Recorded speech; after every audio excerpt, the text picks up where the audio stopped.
Carol is 52 years old. She lives in Columbus, Ohio. And she was a churchgoer her entire life. Not out of deep conviction, she tells me now, but because it was just what you did. Her mother took her on Sundays. Her friends were there. It would have felt wrong not to go. And then, at 48, she stopped. Just like that. No drama. No formal exit. No dramatic moment of revelation. One Sunday morning, she simply did not get up, did not look for a reason, and stayed exactly where she was, in bed, with a cup of coffee, and the quiet feeling that nothing had changed. That was the frightening part. Not the relief, not the guilt, not the anger, the silence. The complete, unsettling silence that told her nothing changed, because there was never really anything to lose. Today we are going to ask a question together that many people do not dare to think out loud. What if you never really believed? Not as a judgment, not as an accusation, but as an invitation to finally be honest with yourself. Welcome to Spirita Vivo. There is an experience almost nobody talks about. Not in church, not in spiritual circles, not even among close friends. It is the experience of saying the words for years, going through the rituals, folding your hands in prayer, and feeling, somewhere deep within you, this quiet, nagging sense. I'm not sure I really mean this. Maybe you know it. That feeling you pushed away quickly because it seemed dangerous, because it would have meant questioning everything. The community, the identity, the image others had of you, and the image you had of yourself. Faith was never just a belief. Faith was an emotional home we inherited, a language in which we spoke about the biggest questions. And as long as that language worked, you did not need to ask whether it was truly your own. But at some point, it stops working. For some people, not for all, and that matters. Because for many, that inherited home is a real and solid foundation. Not because they never questioned it, but because they questioned it and chose to stay. That deserves genuine respect. But for others, something different happens. For some, it comes through loss. A child dies. A prayer goes unanswered. Someone who should have been protected is hurt. And suddenly the framework that was never really tested falls apart. For others, it happens more quietly. Through reading, through thinking, through the slow realization that the answers they were given are too simple for the world they actually live in. And for others, like Carol, it does not happen dramatically at all. The battery simply runs out. The energy required to believe something that never felt quite true is eventually used up. And then you are standing there, or lying there, with your coffee on a Sunday morning, asking yourself, was this ever really mine? Let us be honest. Most people who grew up in religious structures did not choose their faith. They inherited it. Like a language, like an accent, like a way of celebrating Christmas. And that is not a criticism. That is human. We are social beings. We take on the worldviews of those who love us because that is what belonging feels like. The difficulty comes later. Not for everyone, but for some. When you start developing your own voice, when you notice that your questions are growing larger than the answers you were given, when you sense that the faith you are carrying no longer feels like yours. And then something strange happens. Instead of asking, what do I actually believe? Most people ask, what is wrong with me?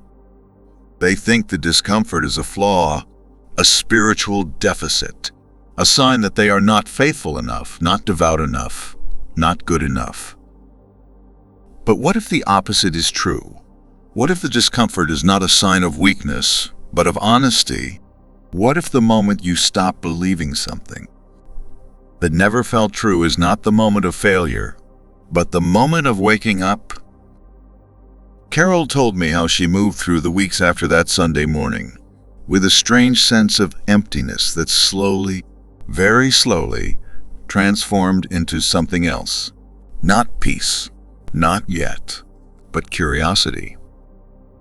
For the first time in years, she began to ask questions without fearing the answers. What do I actually believe about death? What do I believe about guilt?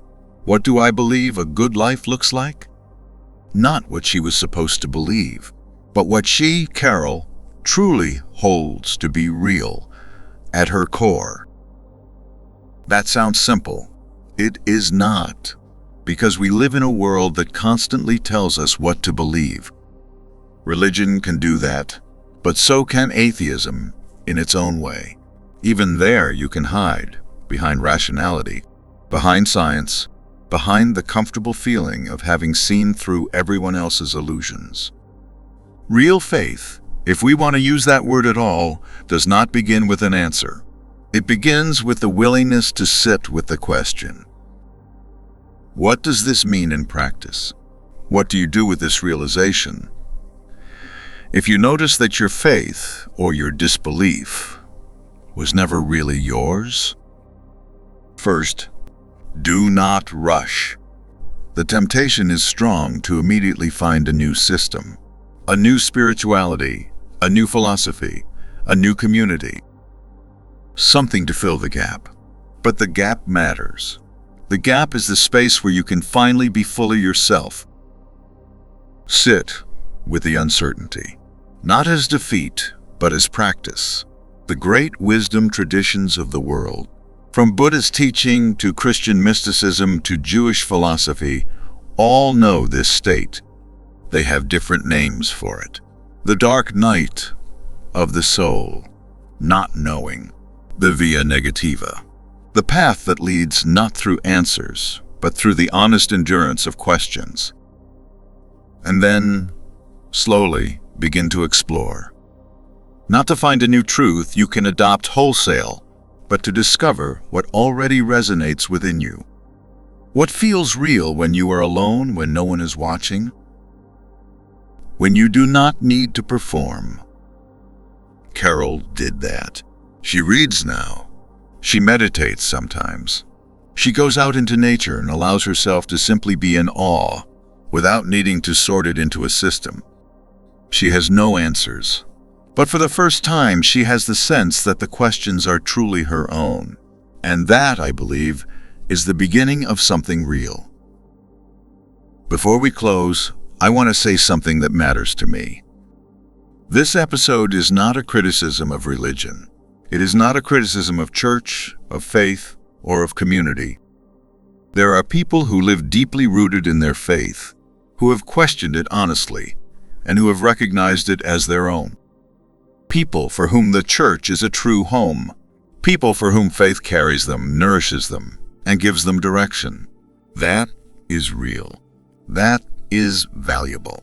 And it deserves complete respect.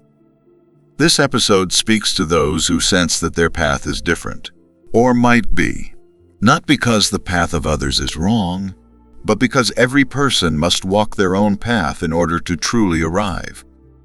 Spirituality is not a single road. It has many faces, many languages, many forms. What matters is not which path you walk, but whether you are truly walking it consciously, honestly, as yourself. You do not owe anyone your faith, not your parents, not your community, not the culture you grew up in. What you owe yourself is honesty, the willingness to look clearly, the courage to say, I do not know, and to move forward from that not knowing. That is not defeat. That is maturity. That is what happens when spirituality truly grows with you, instead of remaining a costume you inherited somewhere along the way.